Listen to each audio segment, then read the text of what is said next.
Salut les mercenaires! J'espère que vous allez bien. Aujourd'hui, on va répondre à une question que toute la sphère se pose. Est-ce que Zoro est raciste? Oui! Oui. Hein? T'es raciste? Oui. Moi, en ce qui me concerne, j'ai déjà étudié la question.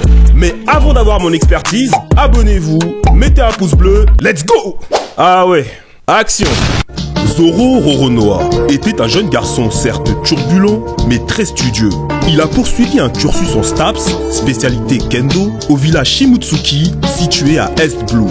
Un village qui, malheureusement, n'était pas connu pour sa diversité ethnique. Et c'est le gros problème. La plupart des jeunes garçons issus de East Blue ont appris à vivre avec d'autres jeunes issus de l'immigration. Mais Monsieur Roronoa, lui, il a grandi dans un village bien reculé et dissimulé, comme les habitants de Konoha. Et là-bas, son seul pote c'était une meuf, qui passait son temps à le tabasser. Ouais. Donc Zoro, en plus de passer une enfance sans côtoyer d'autres jeunes, qu'il doit aujourd'hui surnommer des chances pour East Blue, Zoro a aussi grandi dans la haine des femmes. Ce qui explique pourquoi, contrairement à Sanji, il n'hésite pas à goudronner les meufs qui lui cassent le crâne. Mais ça, c'est une parenthèse. La première mauvaise expérience de Zoro, qui l'a grandement aidé à devenir xénophobe, c'est quand il a dû en découdre avec le colonel Morgan. Jusqu'ici, Zoro était jamais vraiment sorti de son village. Il était bon qu'à mal regarder et faire le fou dans sa cité de merde. T'es bon qu'à regarder et faire le fou dans ta cité de merde. Mais une fois qu'il est sorti du village Shimotsuki, il a compris que c'était la vraie vie dehors.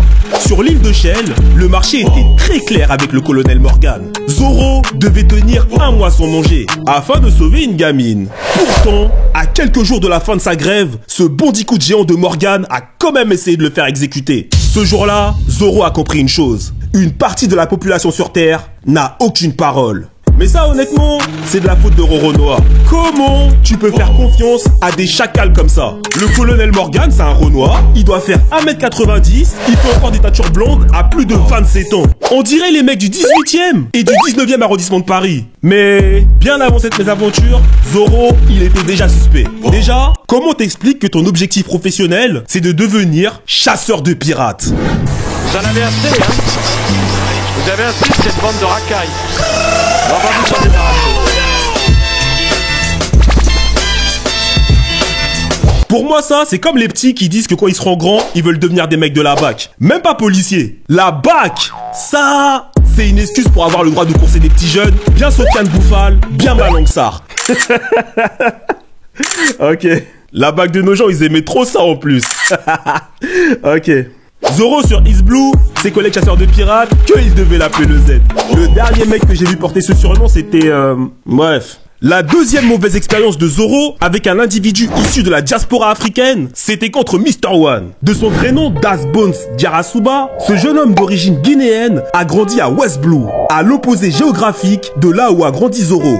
Et malgré ces différences entre les deux hommes qui auraient pu les rapprocher, les deux mogos ont fini par se rouler. Tellement la bagarre était énervée, Zoro a réussi l'exploit d'éveiller son acquis de l'armement 500 chapitres avant Luffy, juste pour être sûr de pas perdre contre un noir.